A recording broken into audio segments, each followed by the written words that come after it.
Welcome to Books and Things with Tom. Guess who I am?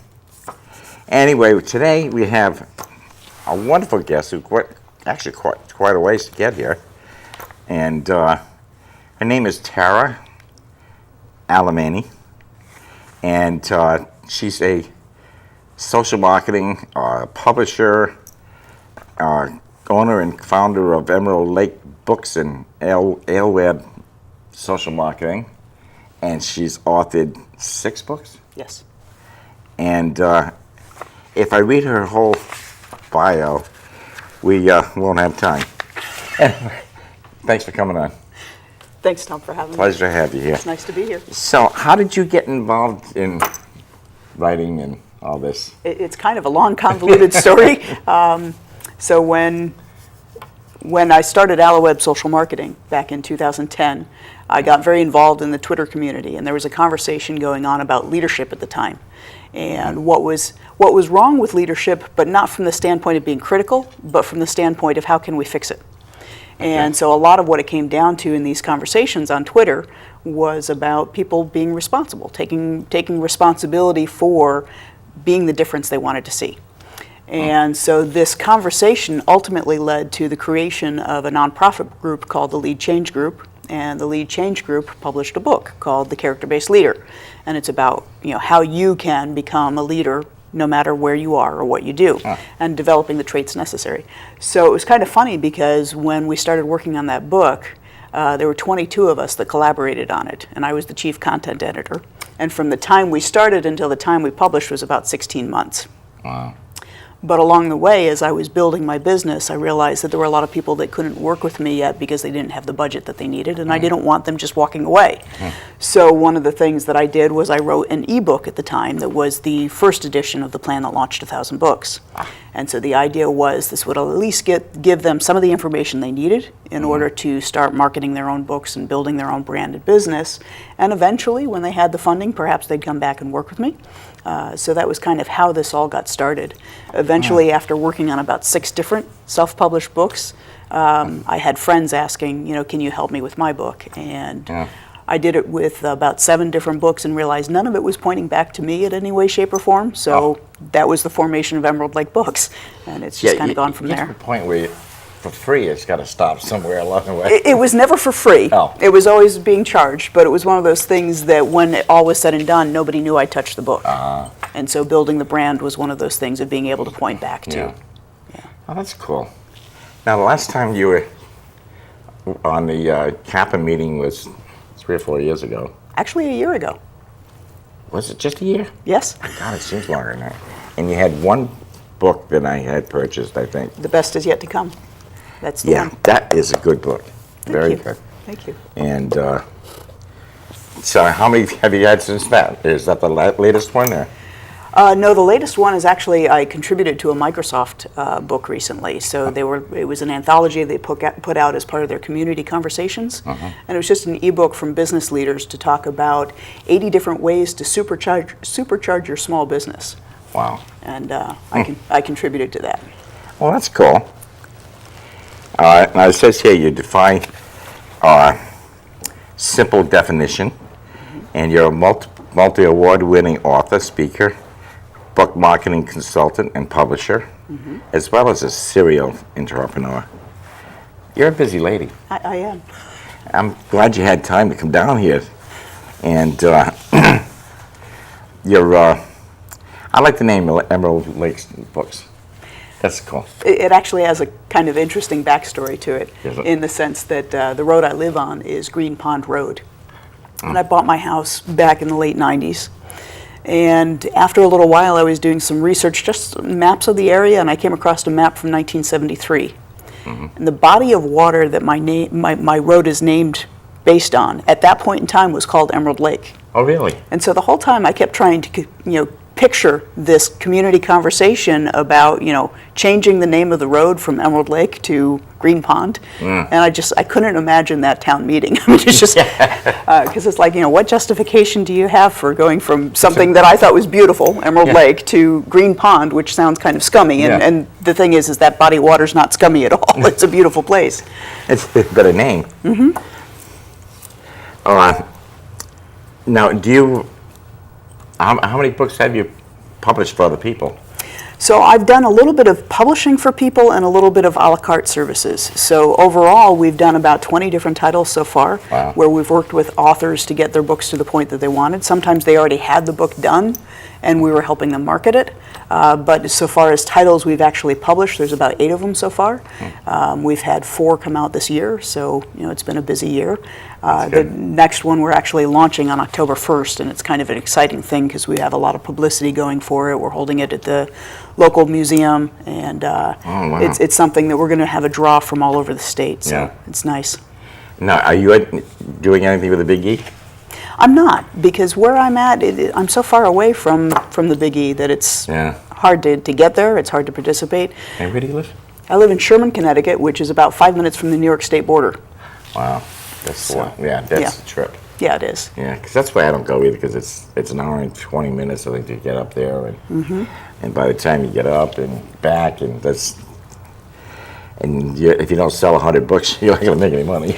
Yeah, for me, the challenge was kind of looking at it and seeing that, we had to bring the book up at the beginning of the fair. We had to go back up to pick them up at the end of the fair. Yeah. And it was on days that I'm typically not free to do that run. Yeah. So it would have been one thing if I could have maybe carpooled with somebody and, I'd take their books up, they'd get my books, but doing it twice in a row, it's just like, No, it's nah, too much. It's too much. It's a lot of people up there, too. It is, and this year's the 100th anniversary, too. So Yeah. if you were going to do it, now is the time to do it. I'd like to have gone this year, but I just can't do it. It's just too much work. Now, you also serve on the board of directors for a Christian Writers Critique Group. Yeah. And how does that work? So we have this group called Word Weavers. We actually our chapter just celebrated its 5th year anniversary this month. And it's a neat group. It meets once a month, the 3rd Saturday of the month in Sherman. And it's a 3-hour meeting, but what we do is kind of the first hour is spent talking about writing, talking about changes in the business, doing a grammar minute, all these different kind of things. The last 2 hours we break down into small groups where we actually critique one another's work. And so we use what's called the sandwich method, which is where you start with something positive, you give your critique, and then you close with something positive so that people can absorb what you're hearing. But the neat thing too is that when your piece is being critiqued, unless you're asked a direct question, you can't respond to it. That way you're not formulating your thoughts about how you're rebutting what's being said, you're listening to it instead.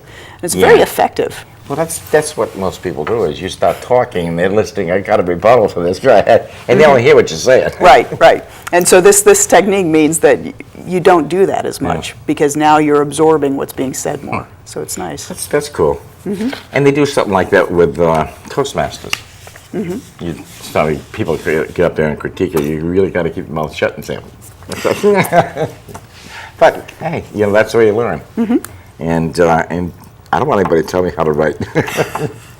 But that is how you learn. In programs like that are good. Well, it is too, because like when I wrote The Best Is Yet to Come, one of my closest friends at the time was part of that particular critique group, and I brought in the first chapter of it, and her response to it was, "This is incredibly powerful, it's very moving, and nobody's going to buy this book unless they know you."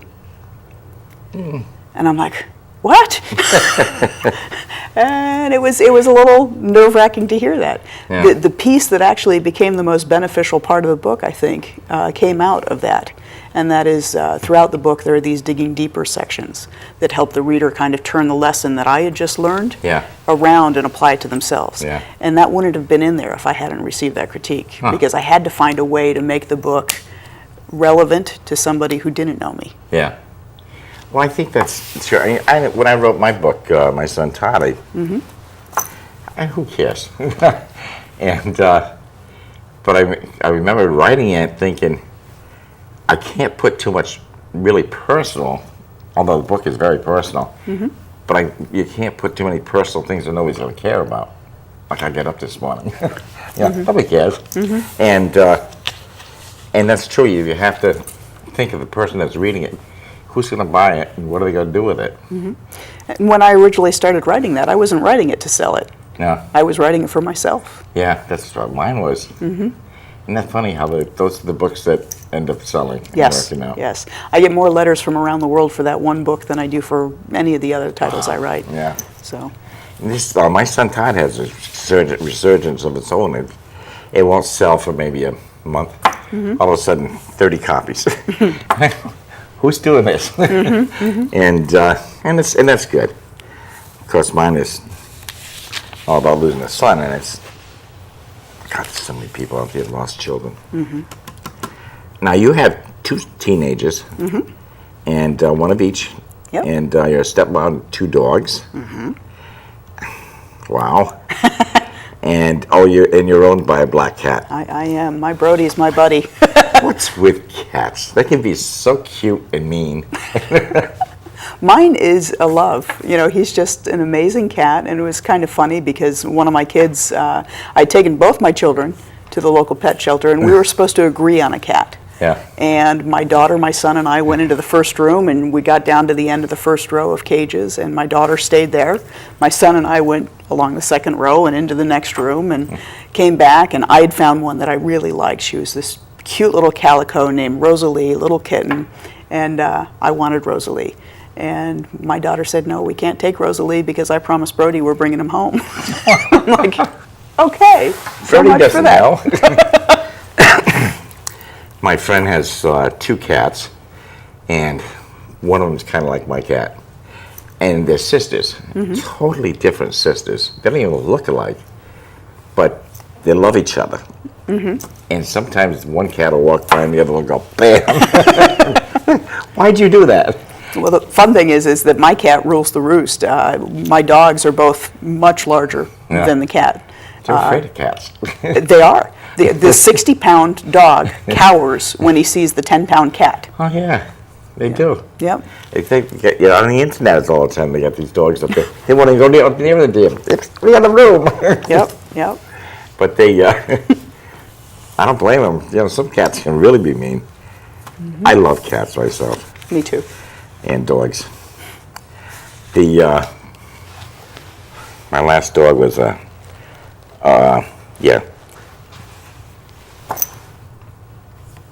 hound, and he was just the cutest thing. And anyway, it was fun. Animals keep you alive. They do. They really do. They do. My cat seems to know when I'm down Yeah. and will come and insist in being loved at that point in time. And Oh, yeah. if you're loving something, you can't really be down that long. No, that's right. Take your attention away. And dogs now can tell if you're going to have a seizure, if you have cancer. Yeah. They can do all kinds of things. Who knew? These dogs are so smart. And I'd like to get one. I just can't take care of them. It's all the work. Let's see, now you got, I lost it here. The issue that most perceive in self-published books is an issue of quality and not who published it. And that is a problem. And I've seen some of these self-published books that go through a publisher that's Vanity Press or something. And you take it all, open to the first page, and you go, what's a 2-year-old like this? Yeah, it's one of those things that, I've been doing a lot to try and combat recently. There's a talk that I give about putting your best book forward. Yeah. And it really kind of educates the person who wants to self-publish on what they need to know about the quality standards. Because when it comes down to it, in my opinion, there's no difference between self-publishing and traditional publishing. It's just a business model there. Yeah. Are you paying for it or are you getting paid? Do you retain the rights or And not? editing. Everything else comes down to the quality. Yeah. And if you don't know the quality standards, if you don't apply the quality standards, then you don't have a quality book. Right. And so if self-publishers took the time to understand what's expected of a high-quality book, then they can produce just as nice a book as a traditional publishing. And that's one thing we learn at CAPA is that there is so much to writing a book. Yes. You write a book, okay, I wrote a book. That's really nice. Now you're going to have it edited. And if you don't do it professionally, you get a hodgepodge. And oftentimes what people are surprised about is I recommend editing it multiple times. Yes. Not just one Yeah. editor, but do 2 or 3 different editors because they're going to pick up on different things. Well, traditional publishers will have 3 or 4 editors. Yep. Once the second one edits it, then the next one edits it, and then Sure. back to the first one maybe. And but editing is very important. And then Dick, a guy that was on a show a couple years ago, designs a book. And that's I important. do as well. I do as well. Do you? So book design, you don't want your books to all look the same. No. Each one has a certain character and persona to it, and you need to reflect in the design that character and persona. Yeah. And that's interesting. People say, "Oh, you wrote a book. That's good. You make some money." No. Say, nah, maybe $1 or $2. If you're lucky. Yeah. Oftentimes, most people, that they don't recoup what they spend in producing the book Yeah. unless they have a business model behind it. Yeah. It's about, how are you using this to further a cause, to build a brand, whatever else it is. That's where the funds come in. Book sales themselves, you have to sell And you never quite get a your money few. back for time. No. You know, it's $20 an hour. No. 10 years. and that's the problem. And I know somebody had mentioned once, I don't know, it's awfully expensive to do a book. I said, the only real accomplishment of doing a book is you can say, I have a published book. Beyond that, you got to go work for it now. You got to sell it. Yeah. And because that's it. There's a lot of people say, "Oh, yeah, I could write a book." And probably could, but it's just that it's sitting down and doing it. And people have to understand, too, that there's a difference because you can write, you don't have to publish a book. Yeah. You can, one of the people in our Word Weavers group brings in absolutely beautiful short stories, has no interest in publishing, and he doesn't have to. The book is kind of, that's that ego boost of I want that. Yeah. And if you want that, it's work. Yeah. And so you have to invest in it. It's like going to the gym. If you want to lose weight, if you want a fine body, then you need to work at it. It's not going to just happen because you want it. No, and it's such a good feeling to have a book with your name on it published. It's nice. I And if remember. nothing else, give it away for Christmas presents. I remember when the character-based leader, when I first got the first printed copies of that, I had ordered about 60 copies and ran out to meet the UPS man in the driveway. I'm probably one of his most memorable deliveries because not only did I take it from him very hurriedly, but then plunked it down on the stone wall and opened it up right then and there. I didn't even get it back in the house. I'm doing this little happy dance in the driveway and he's just kind of watching. Yeah, because when mine were delivered, my girlfriend at the time drove the 5 miles up to where my store is. I got your books. Oh, I open it up and that's exciting. It's like opening a Christmas present. And it's just a good feeling to get it done. Have you heard of the book The Shack? Yes. There's a story. That guy wrote 15 copies, I think, and passed them out for Christmas presents.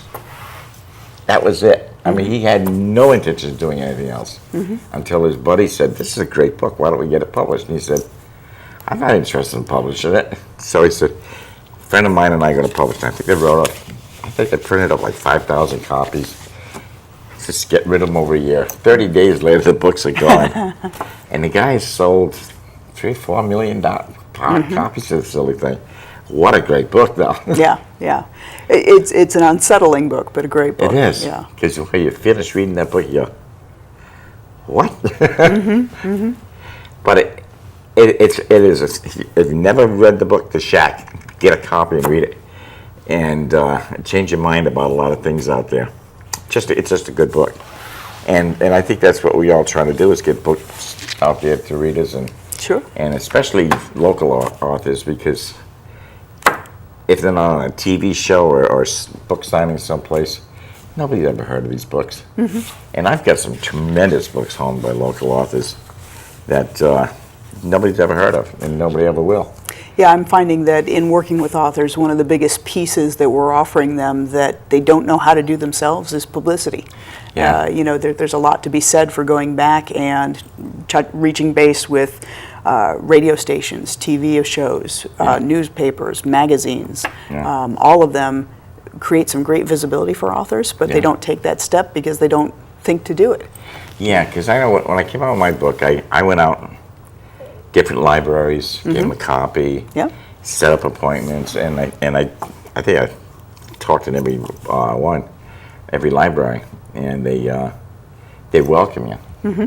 And then I tried to go one about a year later, and they said, Tom, everybody knows your book. Nobody's going to watch it, come in and listen to you. I said, okay. But that happens too. You know, once it's out there for a while. Sure. Fortunately. And that's always a nice feeling as well. Yeah, it is. Because when people are talking about your book, that means that you've done something that people are actually interested in. I actually, I was traveling once out to Los Angeles and had layover in Dallas and was recognized there. And it was like, that was a big moment in my life. It's like, somebody outside my little community knows who I am. Yeah. This is pretty cool. That is amazing. I have a lady that lives in England, and I don't know how she found out about my book, but she got an e-book on it. And she wrote to me, and her husband had just passed away like a month or two before that. And we've been corresponding for the last 3 years. Not as much as it used to be. I used to hear from her once a month. Now it's once a year. And so she's healing, which is a good thing. And that's what you want to do. And that's what I was trying to help her do. But to have this book in England, I'm worldwide. Yes. Even though it's an e-book. I sent her actually for a hard copy for Christmas. Oh, that's nice. And I think I want to have a nice copy. But that is a good feeling. It is.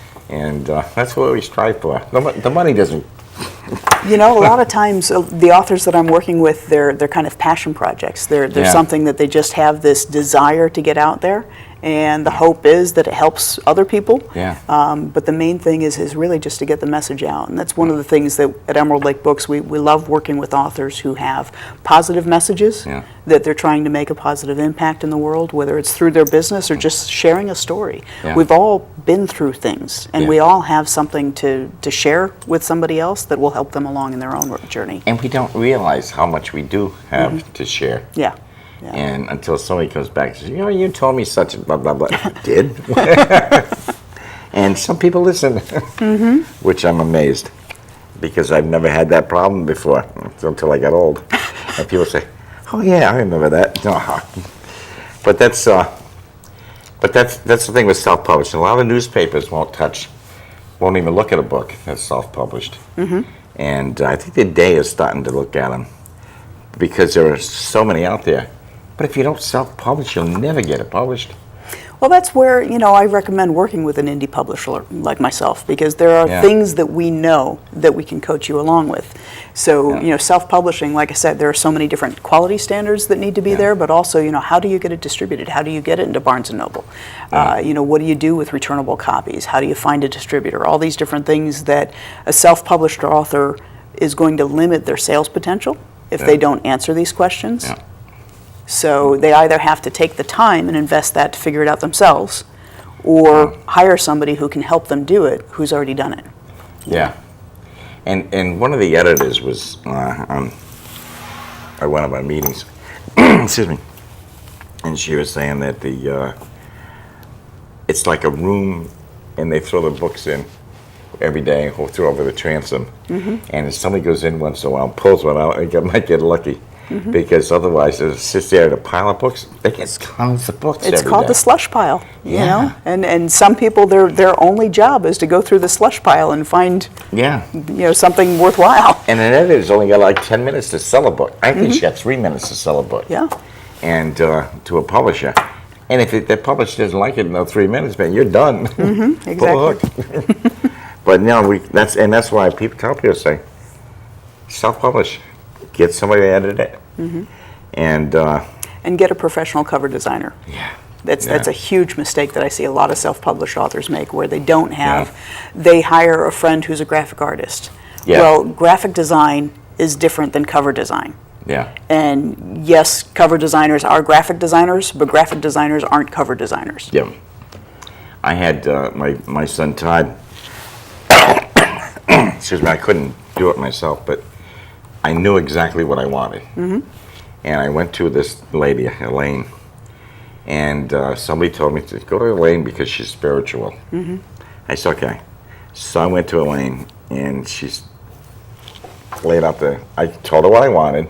I said, I want this picture up here with sunshine, darkness into the light. She said, how's that? I said, that's perfect. Well, let me see if I can do this. Well, she made like 5 or 6 changes that I didn't like. And they went right back to the first time she designed that thing was perfect. Yeah, for me, it was with the plan that launched 1,000 books that I learned that lesson, because when I did the ebook, I had contracted with a graphic designer. And I told him what I wanted for the design concept, but because he was a graphic designer who was used to dealing with stock images and creating composites, he couldn't give me what I wanted. And essentially what I wanted is what ended up on here. I wanted a ship, a tall-masted ship, where the hull was a book. Oh, yeah. And so it made complete sense to me in terms of being able to, have that for the plan that launched 1,000 books. But my designer could only get stock images of a tall-masted ship, not one with a hull that was a book.